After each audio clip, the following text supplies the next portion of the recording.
Você que está aqui no templo da Assembleia de Deus do Bom Retiro, você que está na sua casa, você que está vendo esse culto, ou que, quem sabe, numa fita de vídeo, abra a sua Bíblia no livro de Atos. Eu vou ler uma parte de um versículo, Atos 11, versículo 26. Atos 11, versículo 26. Eu vou ler a última parte desse versículo para falar aqui com vocês alguma coisa que Deus tem colocado no meu coração.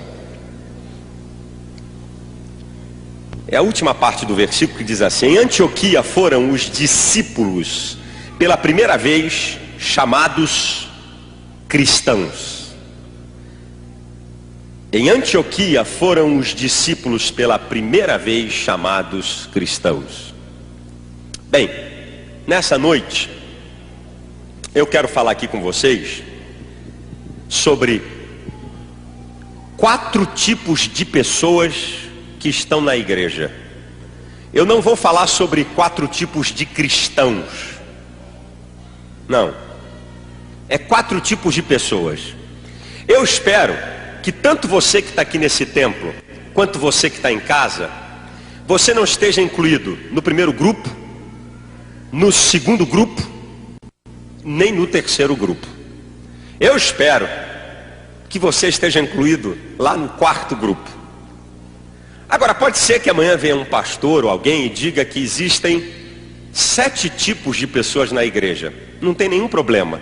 Eu estou sendo fiel àquilo que Deus falou ao meu coração, sem ter a presunção de pensar que eu sei tudo sobre o assunto e que eu vou dar aqui todas as características possíveis de pessoas que estão na igreja.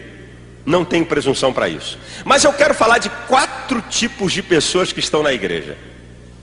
Tomara que você não faça parte do primeiro grupo, do segundo grupo, do terceiro grupo, mas que você faça parte do 4º grupo. Bem, primeiro grupo de pessoas que estão na igreja. Não fica assustado com o que eu vou falar aqui não, porque eu vim com vontade aqui hoje. Vim animado, apesar da gripe, eu estou aqui animado. Primeiro tipo de pessoa que está na igreja são os que estão pecando. Você sabia que na igreja tem uma meia dúzia de cara de pau dentro da igreja? O camarada está vivendo uma vida toda esculhambada, cometendo todo tipo de torpeza, de iniquidade, e chega na igreja, quando ele passa ali pela porta, ele bota a máscara, a parafusa aqui, aqui, aqui, chora, levanta a mão, dá glória a Deus, dá até oferta, mas vive na iniquidade, vive no adultério, vive na prostituição, vive na safadeza, vive dando trambique nos outros, vive na pornografia. Mas tem um cara de santo. Agora, isso não é novidade não, gente. Eu vou citar durante a mensagem. A Bíblia é dividida em livros, capítulos e versículos. Para poder consubstanciar o que eu vou falar, eu vou me amparar na Bíblia. Então veja, isso não é novidade, isso não é uma coisa de hoje não. O apóstolo Paulo, quando escreveu à igreja da Galácia, lá em Gálatas, no capítulo 3, versículo 3, ele diz o seguinte: ó insensatos Gálatas, começastes no espírito e terminastes na carne. Não estava falando para pecador não, gente. Não estava falando para quem não conhecia o evangelho não, gente. Estava falando para a igreja, chamando de insensatos aqueles que conheceram o evangelho e agora estavam vivendo uma vida de prática de pecado.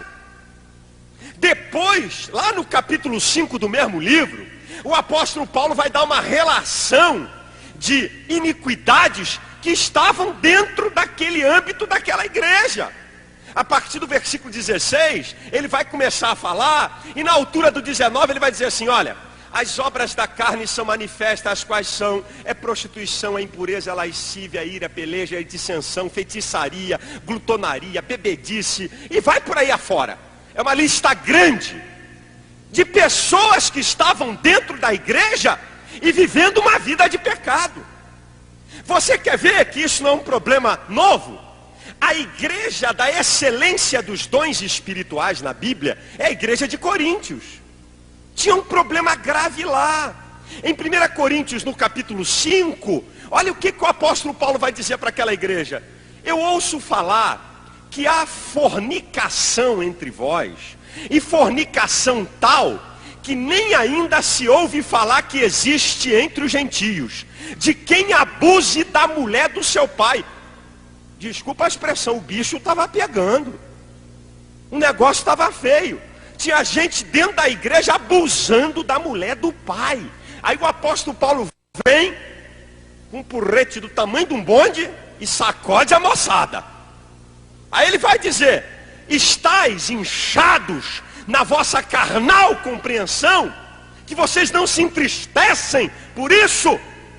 Aí mais na frente, lá no versículo 11 do mesmo capítulo, ele vai dar uma sentença. Ele vai dizer: agora vos escrevi que não vos associeis com aquele que, dizendo-se irmão, for devasso, avarento, idólatra, maldizente, roubador ou beberrão. Com este nem ainda comais. E nós sabemos que para o judeu, a comida, quando você senta numa mesa para almoçar ou jantar com um judeu, é símbolo de comunhão e de unidade.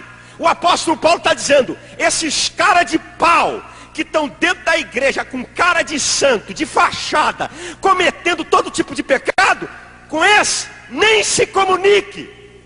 E aí ele vai dar uma última sentença, no último versículo do capítulo 5. Tirai dentre vós esse iníquo. Isso é antigo, gente. O camarada está dentro da igreja. Pastor não é leão de chácara para tomar conta da vida de ninguém. Pastor não está aqui para manter polícia secreta para saber o que você está fazendo, onde você mora, onde você trabalha, onde você está. Eu posso enganar minha esposa, eu posso enganar minha família, eu posso enganar meus amigos, eu posso enganar pastor, eu posso enganar quem eu quiser. Mas eu queria dar um solene aviso para você que está dentro da igreja, que conhece o evangelho, que sabe o que é pecado e vive uma vida de iniquidade. Eu quero dizer para você que no livro de Hebreus, no capítulo 4, versículo 13, diz assim: não há nada encoberto diante dele, todas as coisas estão nuas e patentes aos olhos daquele com quem temos de dar conta. O profeta Daniel, no capítulo 2, versículo 22 do seu livro, ele diz assim: ele conhece o profundo e o escondido, ele conhece o que está em trevas e com ele mora a luz. Ninguém engana a Deus. A Bíblia também nos fala em Lucas 12, 2: não há nada encoberto que não venha a ser descoberto, e não há nada oculto que não venha a ser sabido. E eu queria deixar o último aviso: Deus não se deixa escarnecer. Se alguém pensa que pode ficar dentro da igreja com cara de santo, com cara de crente, e fazendo todo tipo de loucura, de pecado, como qualquer ímpio, você tome muito cuidado, porque Deus vê tudo. Os olhos do Senhor estão sobre bons e maus. Deus nos contempla. Ele conhece o meu deitar e o meu levantar. Ele conhece as palavras sem que eu as proferissem. Deus sabe de tudo. Você tome cuidado. Você está brincando com coisa séria. Isso aqui não é clube não, meu filho. Isso aqui não é encontro de terapias, igual aquela madame. Eu não vou dar nome aqui porque eu estou gravando para a televisão. Depois vem querer pedir direito de resposta e me mandar processo. Não vou dar nome não, mas vou desenhar no quadro. Uma madame aí que teve num programa da Globo, no Globo Repórter. Aí estava o repórter entrevistando ela, ela disse: e vem cá, o que você gosta? Eu gosto só de garotão assim de 17, 18 anos. Ela tem uns 40 e pouco. Aí eu estou só olhando a cara dela, ela vai falar negócio de igreja. Mas vem cá, você é evangélica? Ah, eu gosto de ir lá na igreja porque tem assim um descarrego. Ah, eu entro carregado e saio leve. Tem um descarrego lá, entendeu? Aí eu vou para lá e canto, pulo, bato palma e não sei o quê. Tem gente enganada com a igreja, meu filho. Igreja é coisa séria. A igreja é de Deus. A igreja nos chama para um compromisso. A igreja não é lugar de clube social para mostrar roupa, posição social ou quem você é. Aqui é a igreja do Deus vivo, coluna e firmeza da verdade. Essa igreja tem compromisso com a palavra.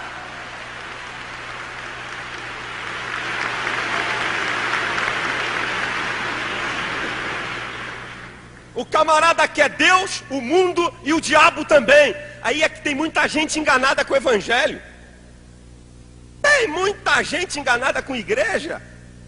Quer usar Deus, mas não quer o Deus da bênção. Ele quer a bênção de Deus. Ele quer usar Deus para seus interesses, para seus problemas, mas não quer servir a Deus. Cuidado, você que está aqui e continua com a sua vida em iniquidade total e conhecendo a verdade. Esse é o primeiro grupo. O segundo grupo de pessoas que estão na igreja, eu vou dividir em dois subgrupos. São os que causam confusão. E tem dois tipos de confusão: confusão doutrinária e confusão por carnalidades. Vamos para a doutrinária. Vocês sabem que os Estados Unidos é o centro da teologia do mundo. É os Estados Unidos.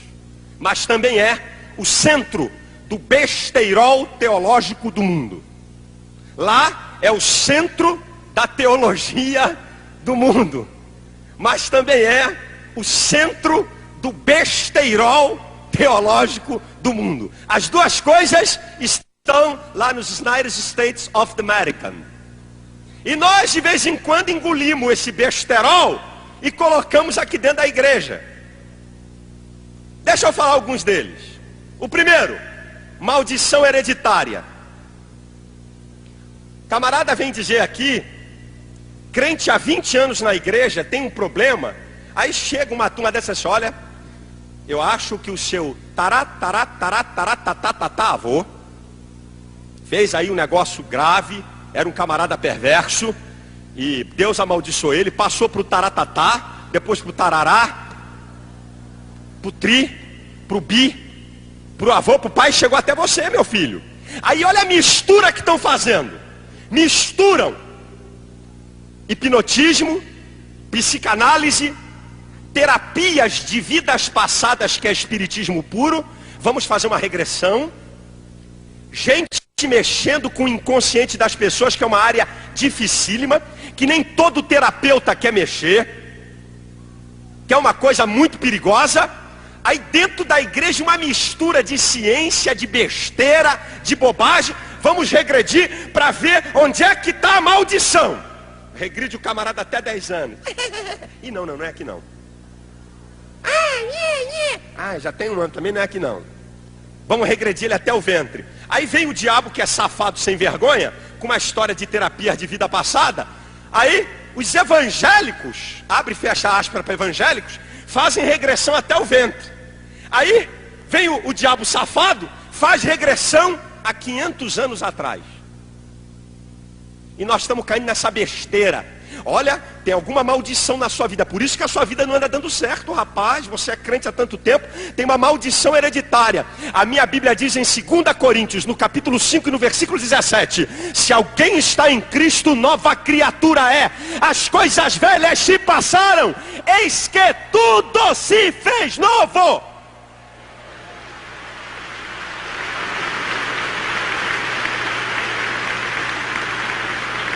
Conversão a Cristo é um novo pensar, um novo sentir e um novo agir. O profeta Isaías, no capítulo 53, versículos 6 e 7, ele diz assim: ele foi ferido pelas nossas transgressões e moído pelas nossas iniquidades. O castigo que nos traz a paz estava sobre ele. Pelas suas pisaduras fomos sarados. Todos nós andávamos desgarrados como ovelhas. Cada um procurava o seu próprio caminho. Mas o Senhor fez cair sobre si a iniquidade de nós todos. No Calvário, ele quebrou toda a maldição que podia haver sobre a minha vida. Meu taratatataavô pode ter sido amaldiçoado. Meu tararará pode ter sido amaldiçoado. Meu bisavô pode ter sido amaldiçoado. Meu avô pode ter sido amaldiçoado. Mas o dia que meu pai aceitou a Cristo, foi quebrada a maldição. O dia que eu me converti, não tem mais nada sobre mim, porque agora eu sou de Jesus.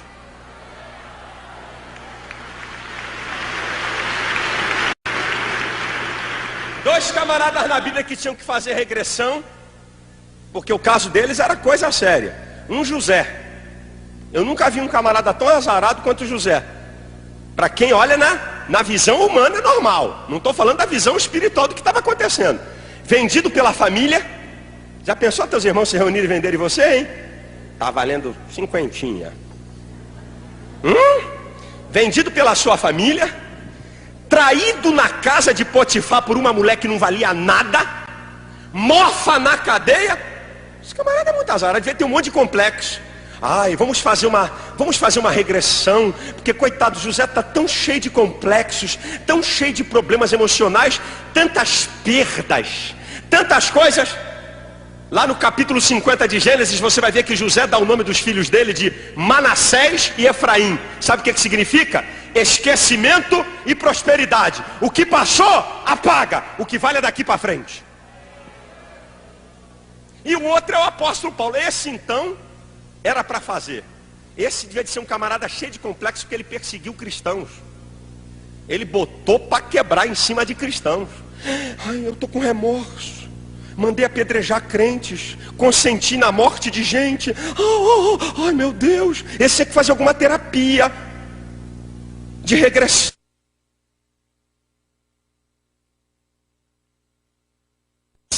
Porque Paulo perseguiu gente honesta. Aí o apóstolo Paulo fala em Filipenses 3, 13 e 14. Uma coisa fácil é que, esquecendo-me das coisas que para trás ficam, e avançando para as que estão diante de mim, prossigo para o alvo. Sabe qual é o problema de muita gente?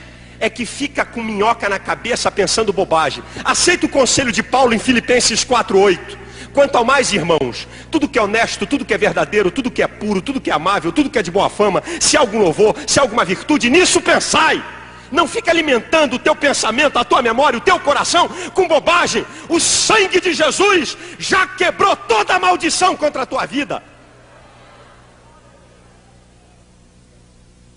Tem mais um besterol.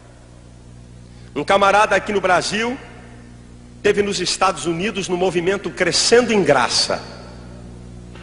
Aí ele comprou acho que todas as fitas de vídeo e áudio do movimento Crescendo em Graça e largou firme no Brasil a predestinação fatalista. Deus já escolheu antecipadamente quem vai para o céu ou quem vai para o inferno. É como se Deus tivesse um carimbinho. Para o céu, para o inferno. Para o céu, para o inferno. Não gostei de você não, para o inferno. Você é bonitinho, para o céu. Sabe que se eu pertencesse a uma igreja dessa, se eu acreditasse que Deus fez escolhas antecipadas, eu caía na gandaia. Eu vou dizer por quê. Eu escuto muitas vezes alguém na igreja dizer assim: o mundo não tem nada para nos oferecer. Hipócrita. O mundo tem muita coisa para satisfazer a minha carne, sim senhor. Isso é conversa para boi dormir, eu não sou boi. Tem muita coisa nesse mundo que satisfaz a minha carne, sim senhor. E eu rejeito, porque eu tenho um compromisso com Deus. Você rejeita, porque você tem compromisso com Deus. Deixa de história. Que conversa fiada é essa? Não, rapaz, você já está eleito. Mamãozinho com açúcar, queridinho. Engraçado que esse esperto que fala essa doutrina, ele não devia de pedir dinheiro, ele não devia de pedir oferta, ele não tinha que pedir nada disso. Para quê? Já está eleito. Para que ir lá na igreja? Para que ler a Bíblia? Para que orar? Ou Deus faz uma coisa completa ou é fajuta? Se o camarada está eleito, está predestinado, então acabou o papo. Eu posso fazer o que quiser aqui na terra, que já está garantido. Para que então a Bíblia manda você renunciar a você mesmo, Quem quiser me seguir, renuncie-se a si mesmo. Por que a Bíblia manda a gente abandonar o pecado? Por quê?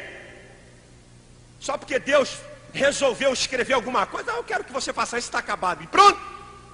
Se eu já estou marcado para ir para o céu, se eu estou marcado para viver com Deus, para que isso tudo? Vamos fazer aquilo que a carne quer, que a carne gosta. Vamos praticar tudo aí. A minha Bíblia diz, em Romanos 2,11, que Deus não faz acepção de pessoas. A minha Bíblia diz em Romanos 11:32 que Deus encerrou a todos debaixo da desobediência para com todos usar de misericórdia. A minha Bíblia diz que como todos os homens estão no mesmo nível de pecado, a graça de Deus se é manifestada, trazendo salvação para todos os homens. Agora, sabe o que essa doutrina, essa teologia fajuta quer ensinar? Que Deus é um ser incoerente. Eu vou provar para você. Imagina se aqui na minha frente tivesse uma mesa com abacaxi, banana e manga. Pronto. Aí eu viro aqui para a plateia, tem abacaxi, banana e manga. E eu digo assim, rapaz, eu tô com a vontade de comer abacaxi. Sabe, eu tô com uma vontade de comer abacaxi.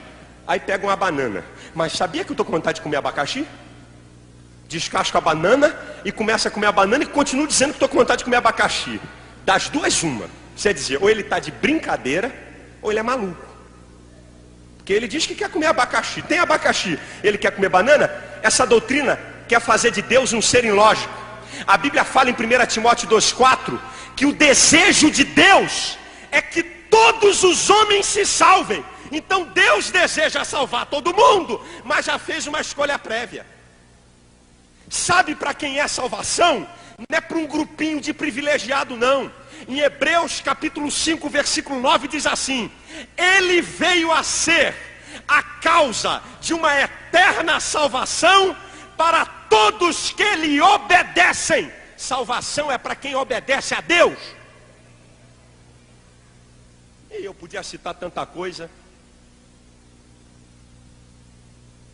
sobre isso. Ah, mas pastor, mas a Bíblia fala. Tem várias passagens da Bíblia que falam sobre predestinação e sobre eleição. Todas as vezes que a Bíblia fala predestinação e eleição, está no plural. Não tem uma no singular. Está falando da igreja. A igreja vai para o céu. O que é predestinar? Determinar o futuro. A igreja vai para o céu. Se você está dentro da igreja, você vai. Se você está fora, você vai para o inferno. A igreja vai para o céu independente de mim e de você. Está predestinado que a igreja vai para o céu. O apóstolo Paulo, todas as vezes que fala de predestinação, quer em Efésios, que ele fala, Efésios 1, 4 e 5, é usado o plural. Ele está falando da igreja. O apóstolo Pedro também usa o plural. 1 Pedro 2, 9 e 10.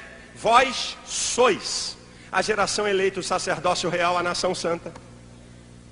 Está falando da igreja. Aí alguém pode dizer assim, mas pastor, mas tem um capítulo 9 de Romanos que me deixa maluco. Se você não sabe o que é hermenêutica, que é a ciência da interpretação da Bíblia, se você não conhece exegese, que é a ciência da interpretação do texto, e se você não tem um pouquinho de escola para entender de teologia, vai fazer heresia. Texto sem contexto é pretexto para heresia. Se você não entender a divisão do livro de Romanos, você vai fazer bobagem. Capítulo 1 de Romanos, introdução. Do capítulo 1 ao capítulo 4, justificação. Do 5 ao 8, salvação. 9, 10 e 11, eleição e predestinação de Israel. A escolha de Deus, que ele fez de Israel no passado, capítulo 9. Capítulo 10, a queda de Israel e a sua rejeição. Capítulo 11, a restauração de Israel. Israel agora fica no segundo plano até que a plenitude dos gentios se completem. Capítulo 12 a 15, exortação, e 16, epílogo. Se não souber dividir o livro de Romanos, vai ficar doido. Quando pegar o capítulo 9, amei a Jacó e aborreci Esaú. A Bíblia chama Israel de Jacó. São palavras que Deus usa, que o apóstolo usa para a nação de Israel. Se você não entender de divisão de livro, vai ficar falando besteira na televisão, ensinando coisa que tu não sabe, meu chapa. A Bíblia fala em Romanos 14:12, que cada um de nós dará conta de si mesmo a Deus. Você tem livre arbítrio e você é responsável pelos seus atos, e Deus vai pedir conta da tua vida. Quer ver mais um besterol? Só mais um. Teologia da prosperidade. Isso nos Estados Unidos é lindo. Vem falar de teologia da prosperidade na favela da Rocinha, no Rio de Janeiro. Vem falar.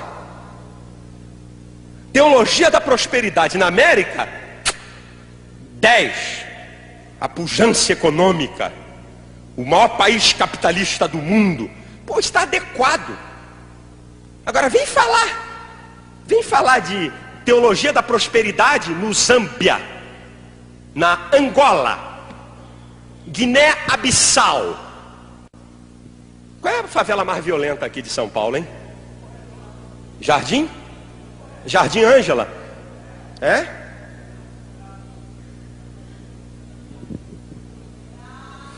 Escute o que diz a Bíblia.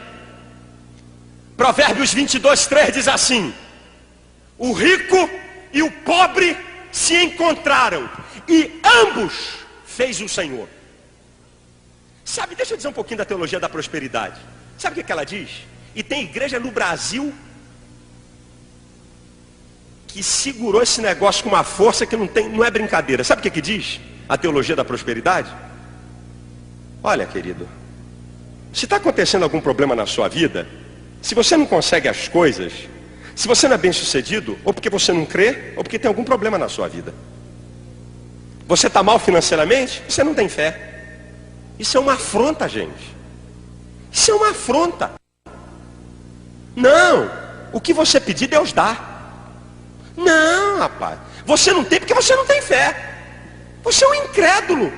Uma vez chegou uma irmã lá na minha igreja, não vou dizer de onde ela veio, apavorada, com a cabeça cheia de minhoca. Pastor, eu sou crente fiel, eu estou na igreja, eu estou numa crise financeira e estão dizendo que eu tenho algum pecado, ou porque eu não tenho fé. Isso é uma covardia. Jesus falou em Mateus 26:11, os pobres sempre tendes convosco. Jesus falou em Lucas 12:15, a riqueza de um homem não consiste nos bens que ele possui. Deus não olha para você pela sua capacidade de conquista no mundo material. Agora eu vou dizer para você o que é prosperidade à luz da Bíblia, e não esse besterol que a turma no Brasil está engolindo, esse besterol teológico da América. Eu vou dizer o que é prosperidade à luz da Bíblia para você. 2 Coríntios capítulo 8 diz assim, escute: a graça que foi dada à igreja da Macedônia, que em muita prova de tribulação houve abundância do seu gozo. Presta atenção, hein? Da sua profunda pobreza abundou em riqueza de generosidade. E deram, segundo o seu poder, o que eu mesmo testifico, diz Paulo, deram acima do seu poder e deram voluntariamente. Você vai entender o que eu estou falando aqui. A igreja da Judéia estava havendo fome naquela terra, miséria total. A igreja da Macedônia era de pobres, mas a igreja da Judéia era de mais pobres ainda. Os pobres da Macedônia dividiram o pouco que tinha com os mais pobres da Judéia. Isto é prosperidade. Prosperidade é você compartilhar com o outro. Prosperidade é você viver bem com aquilo que Deus tem te dado. Prosperidade é mesmo você tendo pouco, você ainda tem forças e capacidade de ajudar alguém que está pior do que você. Eu li uma reportagem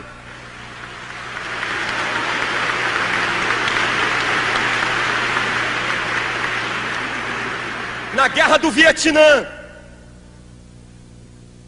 nas cadeias do Vietnã, os soldados evangélicos, comida, miséria, tortura, subhumano, aquelas cadeias. Já tiveram tantos filmes mostrando aquele tratamento que era dado a prisioneiro no Vietnã. Mas eu li um livro que os soldados evangélicos, quando recebiam aquela porção miserável, dividiam com aqueles que estavam mais doentes, tiravam famintos que estavam, mas entendiam que tinham gente pior do que eles, tiravam um pouco daquela porção, mesmo eles precisando, para compartilhar com alguém que estava em pior situação. E isto é prosperidade. É isso que Paulo está falando. A igreja da Macedônia era pobre, a igreja da Macedônia não tinha recurso, mas da sua profunda pobreza abundou em riqueza de generosidade. Há sempre alguma coisa que eu e você podemos fazer por aquele que é mais necessitado do que eu e você.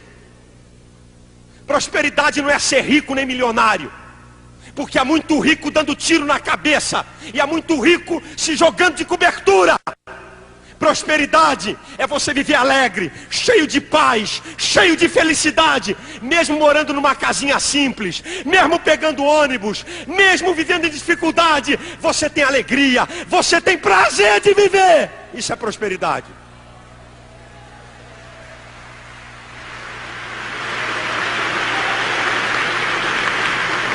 Prosperidade. E agora aguenta você que está me vendo pela televisão, que eu não vou deixar nada. Prosperidade são os crentes pobres da igreja brasileira que a sustenta, porque tem meia dúzia de ricos dentro da igreja, miseráveis, que não dão nada, que o dinheiro é o Deus dele. Você tem que aceitar Cristo de novo, meu chapa. Tem aqui vários pastores. A igreja não depende de rico nenhum. Sabe o que sustenta a igreja? Sabe quem paga essa propriedade? Não é alguém que chegou aqui com um cheque de 1 milhão ou de 500 mil, não. É o trabalhador que ganha 1, 2, 3, 4, 5, 6, 7, 8 salários. Louvado seja Deus por isso.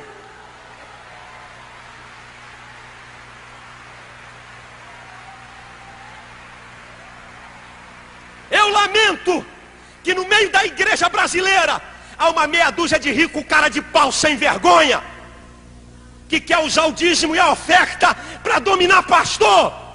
Tu vai prestar conta a Deus, meu chapa, porque Deus diz que nós somos mordomo dele. Tudo que você tem vem de Deus. O que você é vem de Deus. O que você faz vem de Deus. Sabe por que esse programa está no ar? Não é porque um rico evangélico resolveu me ajudar. Sabe por que o pastor Jabo está no ar? Não é porque um milionário evangélico resolveu ajudar, não. Porque um homem que não é evangélico, que não tem nada de evangélico com a gente, resolveu abrir a mão para nos ajudar. Isso é uma vergonha para a gente.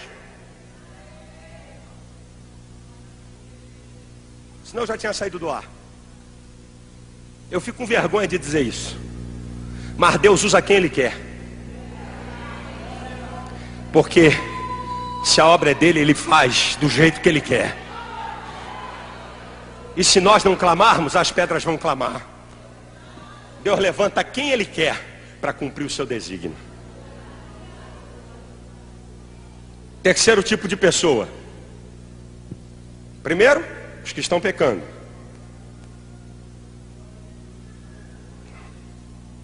E não. Espera aí. Terceiro não. Vamos voltar para a confusão. Quase que eu pulo.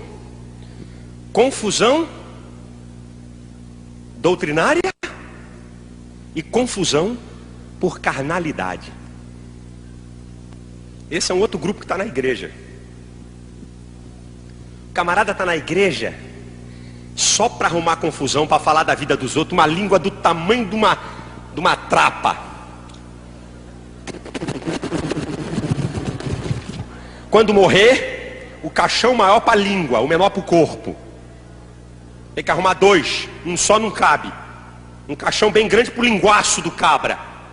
É calúnia, é difamação, é grupeto. O camarada está na igreja, mas a igreja dele é o coral. O coral é a minha igreja. O departamento A, B, C ou D é a minha igreja. Tira ele dali, ele sai da igreja. Essa é brincadeira. O que o dirigente do coral, o que o dirigente do círculo de oração, o que o dirigente da escola dominical, o que o dirigente não sei de que falar, é lei. É o meu pequeno pastorzinho. Gente que quer lugar na igreja para arrumar intriga, confusão. Gente que quer aparecer. Eu te dou uma melancia para tu pendurar no pescoço. Só assim talvez você apareça. Porque eu nunca vi na igreja ninguém brigar para visitar o doente. Eu nunca vi na igreja ninguém brigar para ir no hospital. Eu nunca vi ninguém na igreja brigar quando o pastor diz assim: irmãos, tem uma família que está com um problema sério. O marido está endemoniado, já quebrou tudo dentro de casa. Eu estou precisando aqui de uns irmãos para ir lá. Senhor, me guarda, Jesus, não deixa o pastor me ver.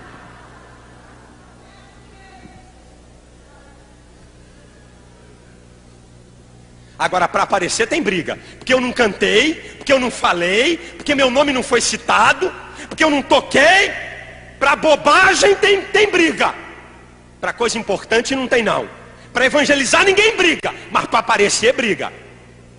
Aí o apóstolo Paulo escreve para os amados irmãos de Coríntios. Isso não é novidade não, gente. Isso é antigo. 1 Coríntios 1,10 diz assim: rogo-vos, irmãos, em nome do Senhor Jesus Cristo, que digais uma mesma coisa, que não haja dissensão entre vós. Antes, sejam todos de um mesmo sentir, de um mesmo parecer, porque me foi dito pelos da família de Cloé que há dissensão entre vós, um dizendo que é de Paulo, outro de Cefas, outro de Apolo e outro de Cristo. Está, pois, Cristo dividido? Foi Paulo crucificado por vós? Fostes batizado em nome de Paulo? O apóstolo Paulo fala em Filipenses 2,3: nada façais por contenda ou por vanglória, mas por humildade, cada um considere o outro superior a si mesmo. Eita coisa difícil.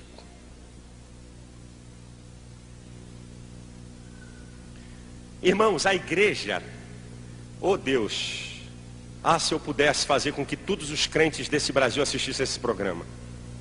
A igreja não é lugar de guerra, de disputa. Não é lugar de querer fazer do pastor uma marionete, um boneco. A igreja não é lugar de guerra. O camarada vem para a igreja e parece que vem armado. Se passar por mim, não deixa ele cruzar nesse corredor comigo não, porque vai pegar o bicho. E se sentar perto de mim, vai ter cotovelada aqui. É hoje que vai rachar. Igreja é lugar de paz, de comunhão, de perdão, de amor. É lugar da presença de Deus. Não é lugar para isso não. Tem gente enganada. Olha o que Paulo fala. Olha a receita de Paulo para que não haja contenda, divisão, disse-me-disse, calúnia, suspeita, briga, guerra. O apóstolo Paulo diz em Colossenses 3,12: revesti-vos como santos, eleitos e amados de Deus, de entranhas de misericórdia, de benignidade, de humildade, de mansidão, de longanimidade, suportando-vos uns aos outros, perdoando-vos uns aos outros, assim como Cristo vos perdoou, assim também fazei vós. Sobretudo revesti-vos do amor, que é o vínculo da perfeição, e a paz de Cristo, pela qual foste chamado, domine em vossos corações e sede agradecidos. Escute só, olha a palavra que ele usa, que é tremenda: revesti-vos de entranhas. O amor que está em mim não pode ser superficial, porque se for superficial, qualquer coisa que fizerem contra mim, eu me vingo. Quando Paulo fala de entranhas, de misericórdia, de benignidade, de perdão, de amor, é uma coisa que está arraigada. Você fala mal de mim, mas eu não consigo te odiar, porque o amor de Deus está entranhado em mim. Você levantou uma calúnia contra mim, por mais que eu queira te odiar, eu não consigo, porque eu tenho entranhas, está preso, não é uma coisa fácil que se arranca. Não falo mais com ele, não falo mais com ela, não olho mais para a cara dele. Vai te converter, rapaz. Crente, cristão verdadeiro é aquele que perdoa, é aquele que tolera, é aquele que suporta. É entranha, é algo que está arraigado, ninguém arranca. Terceiro tipo de pessoa que está na igreja, cada hora, já vou acabar: os indiferentes. Aí tem várias classes de indiferentes. Vou começar por uma. É aquele que vem com a família. Tudo bem, pastor? Eu gosto muito da sua igreja, viu? Igreja boa. Eu até dou oferta aqui. Eu incentivo a minha esposa a dar dízimo também, viu, pastor? Mas vem cá, você não quer vir para Jesus? Agora não. Isso não é para mim. Esse é um tipo. O outro tipo é aquele que entra dentro da igreja, o pastor está aqui, meus irmãos, pelo amor de Deus, a prestação dessa propriedade está vencida. Jesus, eu não sou dono disso aqui, eu não comprei isso aqui, não está em meu nome. Essa propriedade não está no meu nome pessoal, eu tenho que levantar a verba. Cheio de conversa fiada, rapaz, isso é papo. Isso é papo dele. Muitas vezes o miserável desse está com dinheiro saindo pelo ladrão, guardado. E geralmente quem fala isso é porque está bem preso. O pastor está falando chorando. O evangélico sabe que governo de coisa nenhuma paga uma propriedade dessa. É o sacrifício de todo mundo. O cara está, isso é conversa. Isso é papo. O pastor está lá, irmãos, nós temos que evangelizar, nós temos que ganhar as almas para Jesus. Tá bom. Aquele outro indiferente, quando acaba o culto, rapaz, tu viu aquele trecho da mensagem? Qual? Mas aqui vai... Hã? Não. Corpo presente aqui e a cabeça em Osasco, Guarulhos. Indiferente. Não sabe o que foi pregado. Vem aqui várias vezes a reunião. Esses caras são malandros pra caramba. Esses caras têm técnica. Eles aprenderam. Vou saber qual é a escola deles. Eles têm uma técnica de autossugestão. Vai vir agora para arrancar meu dinheiro. Mas não vai arrancar não, seu infeliz. O meu não. Safado, miserável. Tu vem?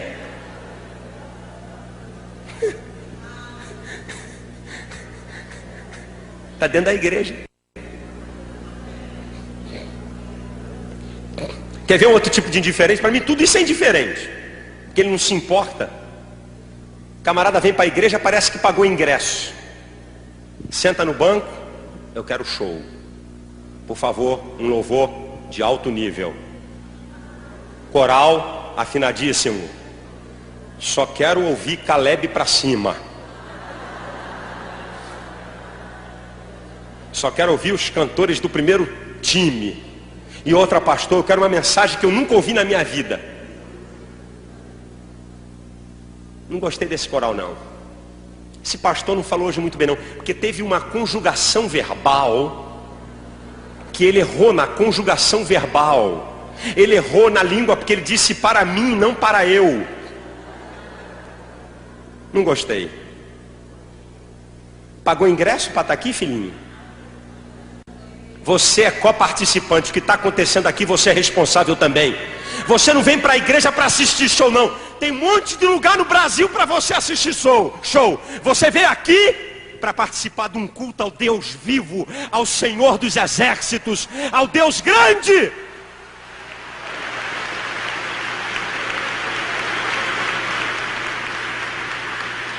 Você não veio aqui para ver se o pastor tem show de retórica, alto nível de conhecimento teológico. Você que está me vendo aí em casa, você sabe do que eu estou falando. Você que está aqui nessa igreja, gente que vem à igreja, sabe tudo do evangelho, mas não se entrega ao Senhor, não obedece à sua palavra. Os indiferentes. E em quarto lugar, eu vou terminar. Na igreja tem os que estão pecando. Na igreja tem os que causam confusão doutrinária e confusão por carnalidades, os indiferentes, mas na igreja também tem os verdadeiros cristãos. Quem são os verdadeiros cristãos? São aqueles que querem pautar a sua vida na vida de Cristo. 1 João 2,6 diz: aquele que diz estar nele deve andar como ele andou. O apóstolo Paulo fala em 1 Coríntios 11:1: sede meus imitadores como eu sou de Cristo. Aqui em Antioquia, pela primeira vez os discípulos foram chamados de cristãos. Sabe por quê? Porque aquela gente tinha compromisso com Deus, aquela gente obedecia a palavra de Deus, aquela gente se parecia com Cristo pelo seu comportamento, a maneira que ele tratava tratavam as outras pessoas, a maneira que eles se portavam na sociedade, a vida deles revelava Jesus. O verdadeiro cristão é aquele que revela Cristo na sua vida. O verdadeiro cristão é aquele que busca uma verdadeira santificação e não um estereótipo hipócrita e farisaico. Dentro da igreja tem cara de santo, fala como santo, chora como santo, mas dentro dele a cabeça está cheia de maldade, de iniquidade.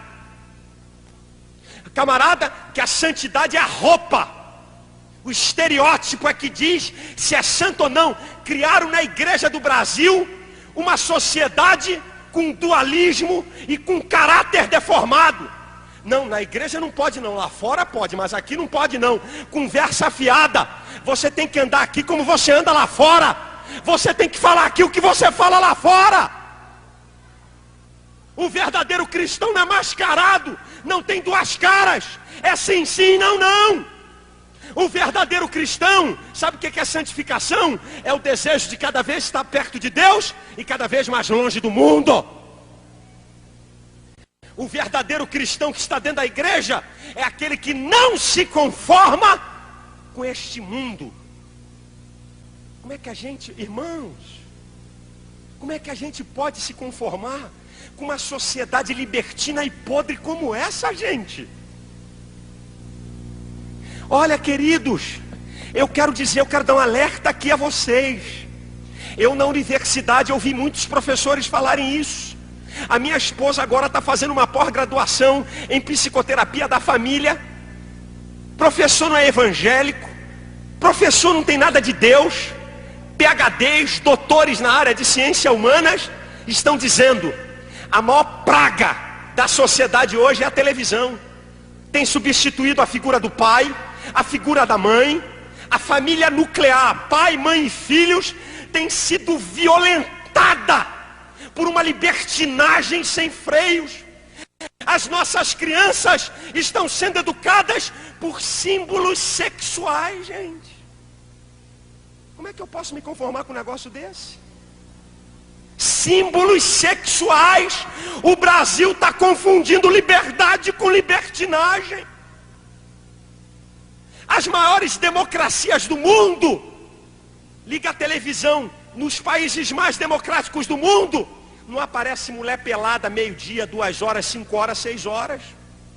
A propaganda vai vender chinelo, mulher pelada. Vai vender ferro, mulher pelada. Vai vender geladeira, mulher pelada. Vai vender pasta de dente, mulher pelada. Uma sociedade de doentes. Meio-dia na televisão tem a banheira do Gugu. Aí o pai fica com o filho: vem cá, meu filho. Eita, sabonete. Eita. Ah, pega o sabonete. Ah.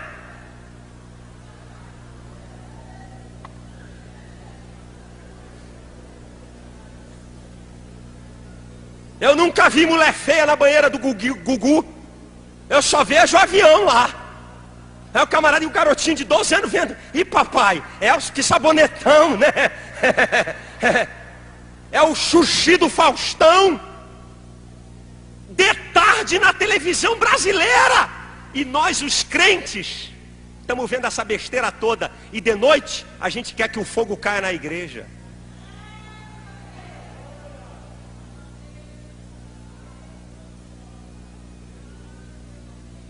Como é que a gente pode se conformar com uma sociedade pornográfica? Tudo que é outdoor, em todas as cidades, mulher pelada. Não tem vereador evangélico não nesse negócio?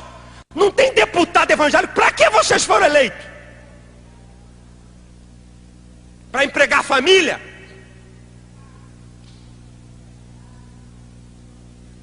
Tá aí uma vergonha. Eu não estou querendo dar mais de puritano.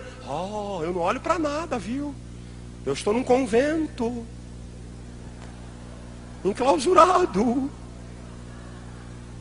Eu sou ser humano, eu tenho reações como qualquer homem normal. Que sociedade nós queremos construir? Como é que a igreja pode se conformar com tanta desgraça? tudo que é besteira, tudo que não vale nada, é o que predomina. É de tarde na televisão. Lá fora, em países avançados, você quer ver bobagem? Tem que pagar a TV a cabo para chegar bobagem na sua casa, que aí você é responsável. Como essas autoridades desse país, a família, todo sociólogo, psicólogo, pedagogo sabe que a família é a base da sociedade. Uma sociedade sem família está destruída. E as autoridades desse país não tomam uma providência. E nós vamos nos conformar com isso? O verdadeiro cristão, ele não aceita isso. O verdadeiro cristão não aceita tanta corrupção, tanta safadeza nesse país. 50% da verba da saúde é roubada. 50% de verba para consertar a estrada é roubada. Dinheiro de hospital roubado. Você quer ver uma das coisas que dá vergonha na gente? Jabe já foi várias vezes a Israel. Quando eu vou a Israel, perdoe-me eu dizer, eu fico com vergonha de ser brasileiro. Eu vou dizer por quê. Para uma área ser considerada deserta, não é a terra, é o índice pluviométrico anual.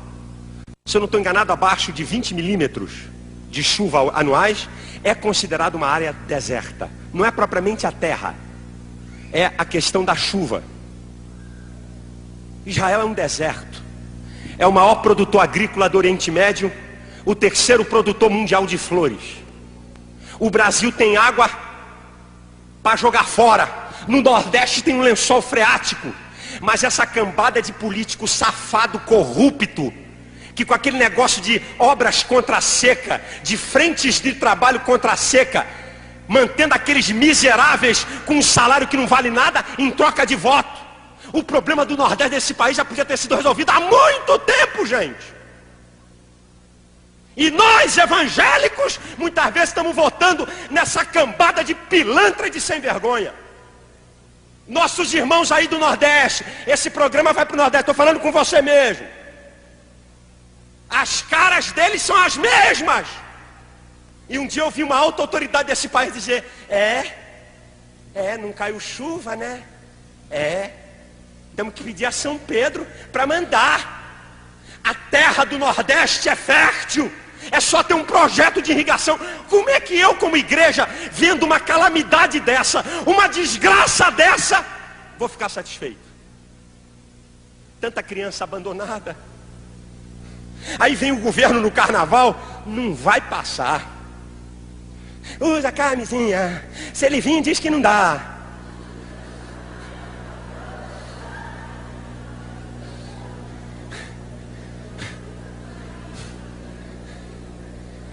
Uma apologia à promiscuidade. Esse governo faz propaganda da promiscuidade. Bota para quebrar. Sai com 10 mulheres. Sai com 10 homens. Contanto que use a camisinha. Como se a camisinha fosse o protetor máximo. Por que não fazem apologia da fidelidade?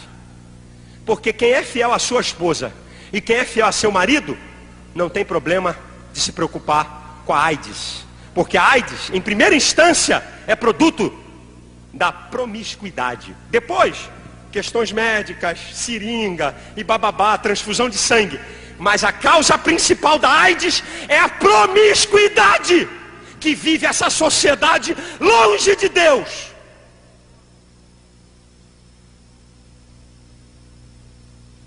O verdadeiro cristão, ele não se conforma com isso.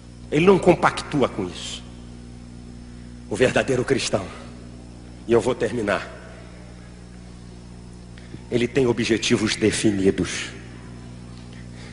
Ele sabe quem ele é. E ele sabe para onde ele vai. O verdadeiro cristão sabe que ele é peregrino aqui nessa terra. Ele crê que Jesus Cristo vai voltar para buscar a sua igreja. O verdadeiro cristão crê na vida eterna. Nós não cremos em reencarnação, porque o homem é responsável pelos seus atos. E a reencarnação é uma tentativa do homem se justificar a si mesmo. E o homem não pode justificar a si mesmo, porque pecador não justifica pecador. Bandido não justifica bandido. Pecador não justifica pecador. Por isso que nós não acreditamos em reencarnação. Nós acreditamos sim na ressurreição. Nós acreditamos sim na vida eterna. Eu sei quem eu sou, sei o que eu estou fazendo aqui e sei para onde eu vou. O verdadeiro cristão está dizendo: Maranata, ora vem, Senhor Jesus.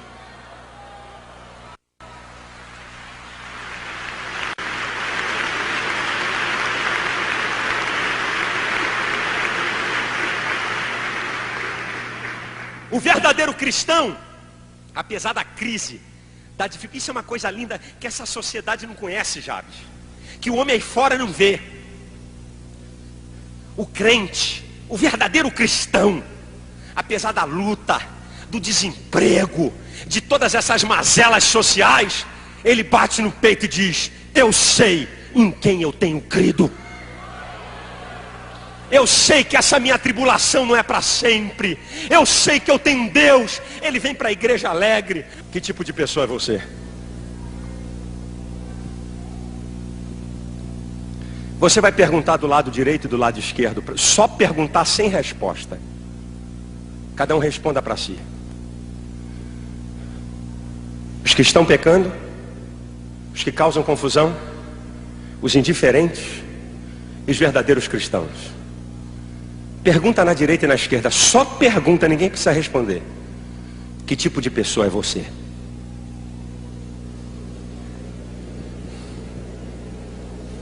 Este programa não pode parar. Seja um parceiro ministerial. Estamos pregando o Evangelho de Cristo no Brasil e no exterior e precisamos da sua oferta. Seja um parceiro ministerial.